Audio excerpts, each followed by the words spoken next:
ဒီနေ့အတန်မလွန်လို့ပါဆိုပြီးမှ microLED ပေါက်လေးလာအပ်တယ်ဘာဖြစ်တာလဲပေါ့ဘာအတန်မှမလာဘူးဘာ display မှလည်းမလင်းဘူးအဲ့တော့စစ်ဆေးရမယ်အပိုင်းရောက်လာပြီ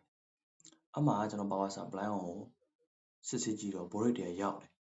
ဒါဆိုဘာဖြစ်လို့ display တွေကမလင်းတာလဲပေါ့တစ်ခါတော့မိတ်စားတော့ display မှာလောင်နေတာလားမဟုတ်ဘူးအဲ့ဒါနဲ့ကျွန်တော်အဝင် transformer ကို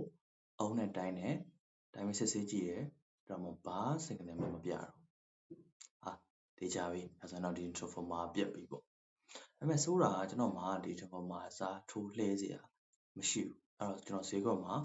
ဝယ်လို့လွယ်တဲ့တွဲဖို့ 2A power supply စာထိုးပေးလိုက်တယ်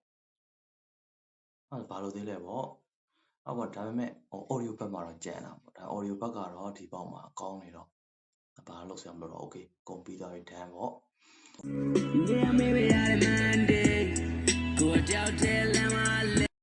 reset ကတော့ဒီမှာပေါ့နော်တစ်ချက်ကြည့်လိုက်